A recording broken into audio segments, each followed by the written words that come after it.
G'day you mob, this is part 2 of this top 10 most dangerous animals video. It was running a little long, so we split it into 2. I'm going to leave a little card up here for you to check out part 1, but do it later. Okay, anyway, let's get into it.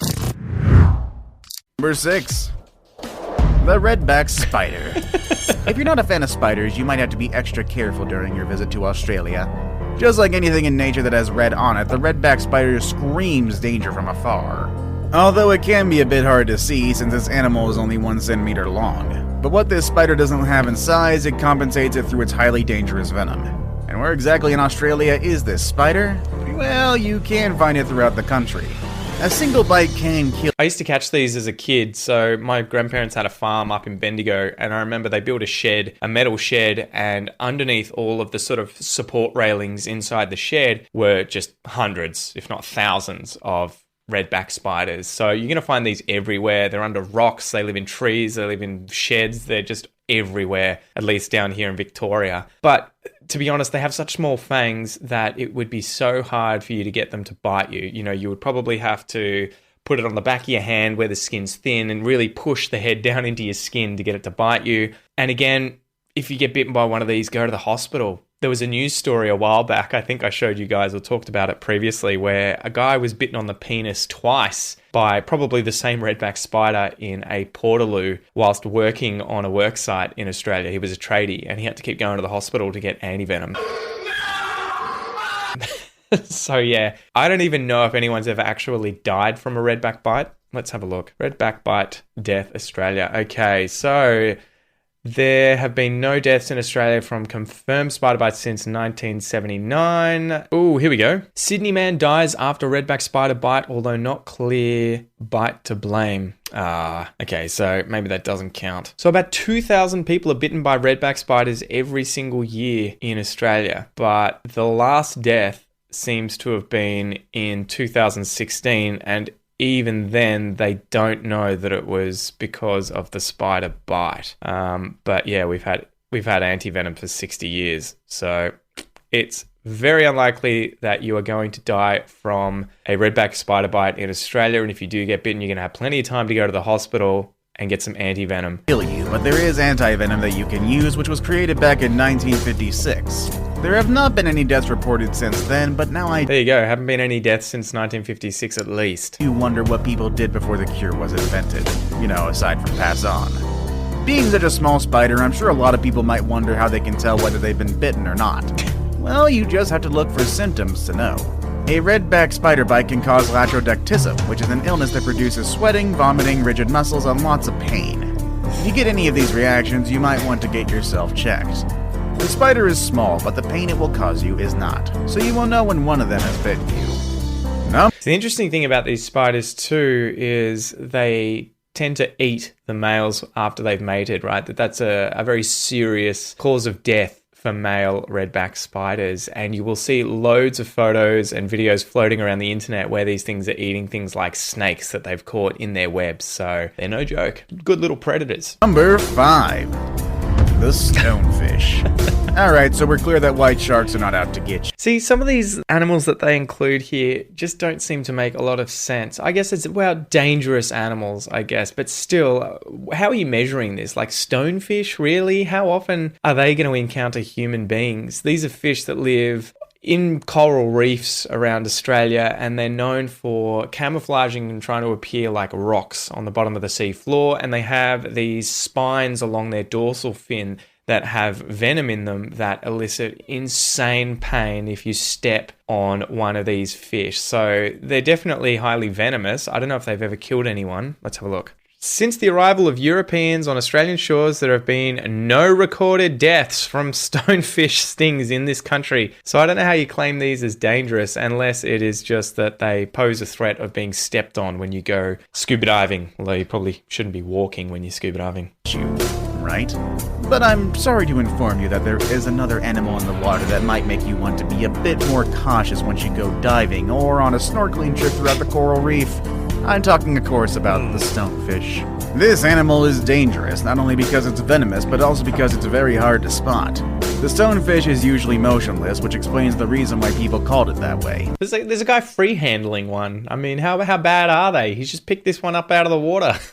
The fish lives between rocks and coral, and you can find it in different... So you can see on the top there, those are the spines, and they're like really long, hollow fangs. And when pressure is put on top of them, I think it would squash the venom gland and the venom would shoot into your body. So yeah, I can imagine stepping on these would be horrible. But it's obviously a defense against other animals. Any other animal that would come from above, whilst this thing is sitting on the ocean floor waiting for prey and try and attack it, it's going to get a mouthful of spines and venom. Environments of shallow waters, such as mudflats and estuaries. Its camouflage is an inconvenience for humans. It is pretty insane how camouflaged they are. Like, check this one out here. You can see it's got all these different blotches on it, and it just totally blends in with the coral reef. And a single step on them can send you straight to the hospital. A stonefish sting. There you go. So you can see the spine has gone straight through a thong, and it is meant to be apparently one of the most painful things that can ever sting you. So the pain apparently is paralyzing and lasts for ages and feels like you've put your foot into boiling water. It can cause unbearable pain and even death if you don't treat it in a timely manner. See the venom just squirting out.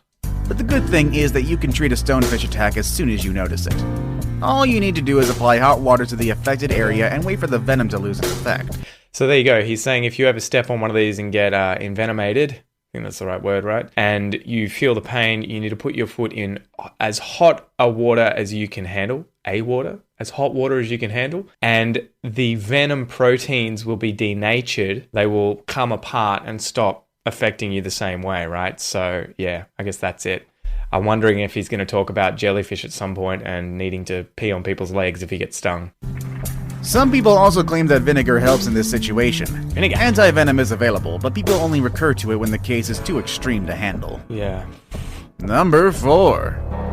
The blue-ringed octopus. A returning animal from many of our lists. Here's another animal that also lives underwater. See, these are all these animals that haven't killed anyone or killed someone, years and years and years ago, but they're just not that dangerous. The blue ring octopus, it is highly venomous. I think it's the only venomous octopus that we know of.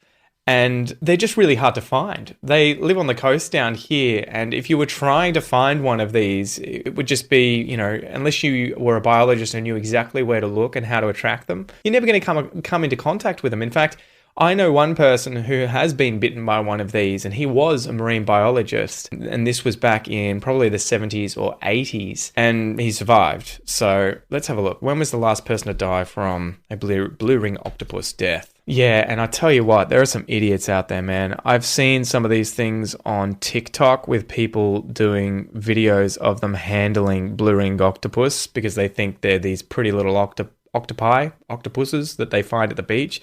And you're just like, oh, what are you doing, dude? You wouldn't pick up a snake. Why would you pick up the world's only venomous octopus? Jesus, going to Bali and unknowingly holding one of the most dangerous animals, one of the most venomous animals.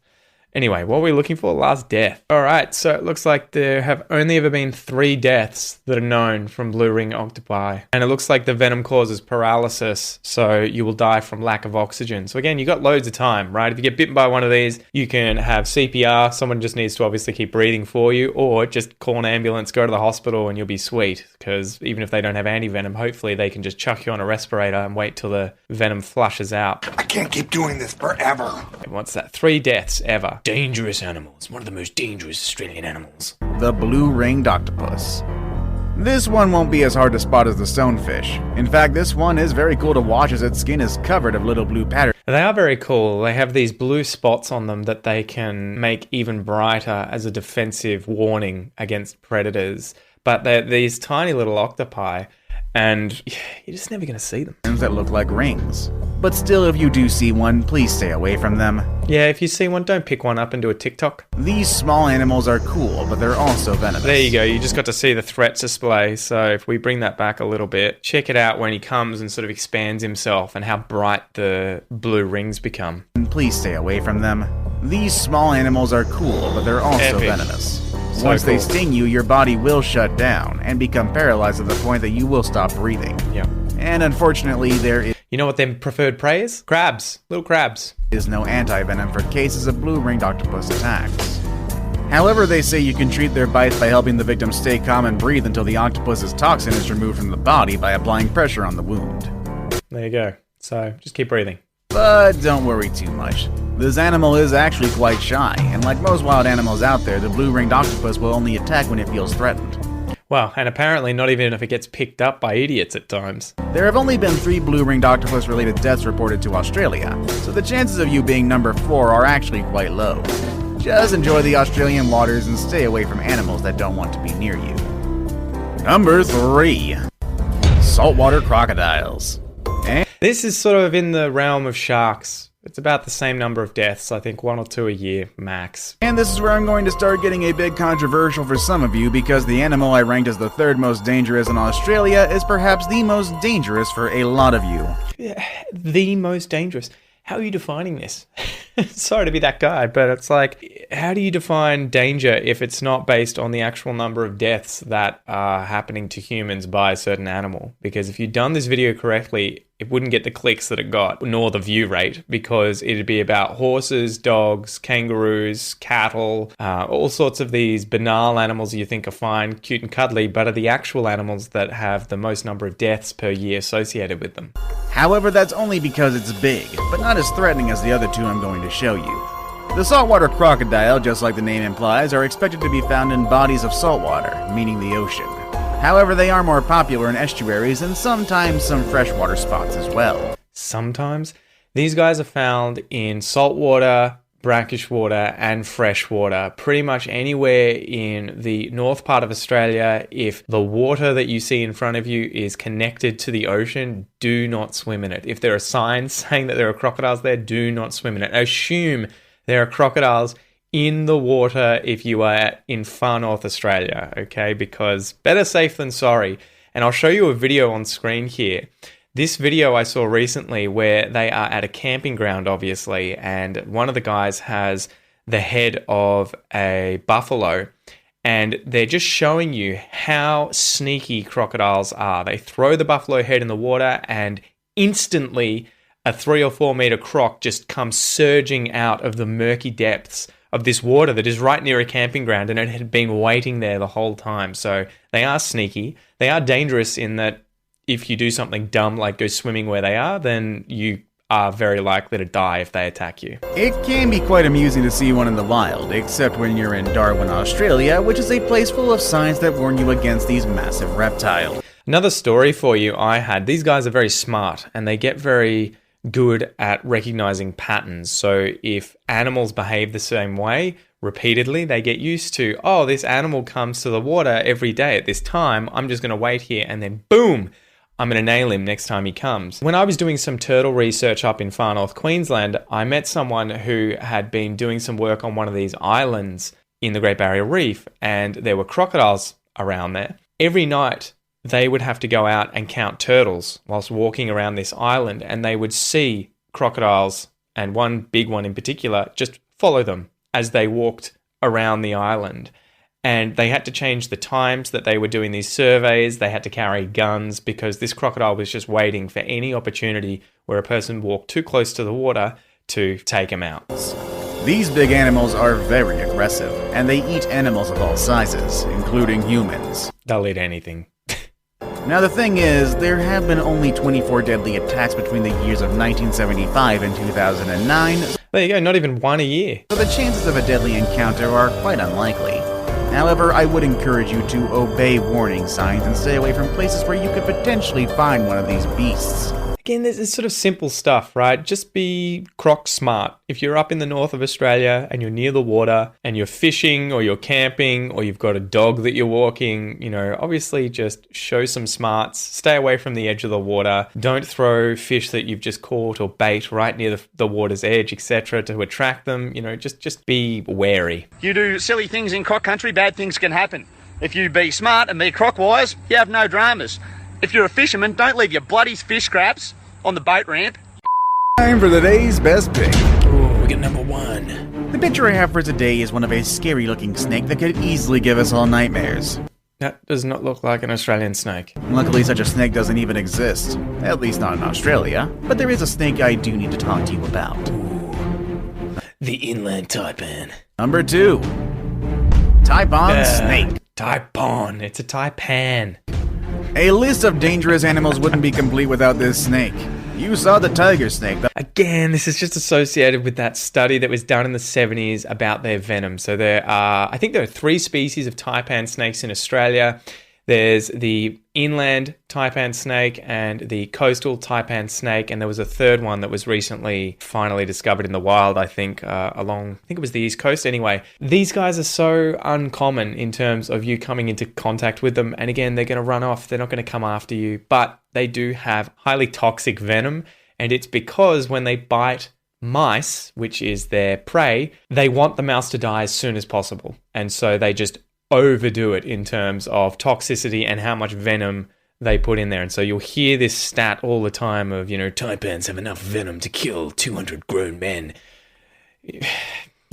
The brown snake, and now is the second most dangerous animal. I give you the next one, the taipan snake. Taipan. But why is this snake here if, after all, the brown snake is the one that causes the most deaths? Because it could kill 200 men with a single bite. Well, simply because the taipan snake is the most venomous in the world. However, this one lives in the desert, so it is a bit more unlikely that Okay, so he's talking about the inland taipan snake. human will have a deadly encounter with one. Oh, it's very unlikely that humans will even find one. There have only been a few cases of people that were bitten by them, and guess what? They all survived. There you go. But in case you're wondering just how dangerous their venom is, well, it can cause your skeletal muscle to break down. It could also form a lot of blood clots throughout your system, and can also damage your kidneys. But it won't kill you, because no one's ever died of it. So, don't go out there trying to test the effects of their venom. Just respect their space. After all, they don't want to be near you as much as you don't want to be near them. Reason for entering Australia, mate? Oh, I'm just here to try and test the venom of a taipan, inland taipan snake. Right. Get back on the plane. Number 1. The box jellyfish. While this animal hasn't killed humans that often, it is still the most toxic animal on Earth. That looks like irukandji. That doesn't look like a box jellyfish. Maybe it is, but... So, box jellyfish are very, very, very toxic jellyfish, again, found in the northern waters of Australia, I think during summertime. So, again, if you're in the north of Australia, just don't go in the water. Just don't go in the water at all. But yeah, box jellyfish are horrible because they grow pretty large. They have tentacles that end up growing incredibly long, and they just end up injecting a of venom into your body and causing a heart attack, I believe. I'm not sure if this is irukandji. I think irukandji. Kanji. How do we spell that? So this is what I believe is actually the most venomous jellyfish in Australia, and it is tiny, absolutely tiny. And so you can see how tiny they are, but yeah, they are just covered in these little organs that are full of nematocysts, which are the cells that shoot those venomous harpoons into their prey. And this professor from James Cook Uni, Professor Jamie Seymour, has actually been unlucky enough to be stung by an irukandji, and he studies venomous animals, including these jellyfish. And I remember seeing this video where he spends 2 days just in excruciating pain in the hospital after a tiny, tiny sting from irukandji. So I think he fears them a great deal more than he does box jellyfish. Fish are obviously terrified of it. Multiple stings can lead you to your death. Man, it's even got a little starfish on it. That's cool. But a lot of first responders have been trained in beaches around Queensland to help out anyone who gets affected by one of these lethal creatures. I really don't know what you might have heard, but pee is not as effective as some people claim. Yeah, okay, so don't urinate on one another in order to stop the stinging. Well, there's really only one thing you can do. What? What is it? You're gonna have to pee on it. However, vinegar and other practices can help you survive the attack, so just be careful when you swim in those waters, alright? Yeah, use vinegar. I've heard vinegar just kills all of the cells and the stingers that may be stuck on your skin and prevent them from firing after the fact, but they're not actually going to get rid of the venom that's already been put into your system. So there you go, guys. 10 most dangerous animals in Australia. Again, It's somewhat garbage. If you actually look up the most deadly animals in Australia, deadly as in actually cause deaths, as opposed to their potential to kill someone, you'll find that horses, cows, and animal transport kill 77 every, whatever that is, 19 years. So what's that, 3.5 a year? Other mammals, 60. Hornets, wasps, and bees. Sharks, okay, you got 26. Well, sharks and other marine animals, 26 from 19 years, so a bit over 1 a year. Snakes and lizards, 23. Dogs, 22. Crocodiles, 17. I guess a few of these made it to the list, right? But again, it's like 1 or 2 a year at best. So if you really, really want to put your fear into proportion, you should probably be worried about smoking cigarettes, drinking alcohol, eating burgers, heart disease, everything like that. All right, so that was the end of part 2, guys, of this series on Australia's top 10 most dangerous animals. Be sure to click here to check out part 1. See you next time. Bye.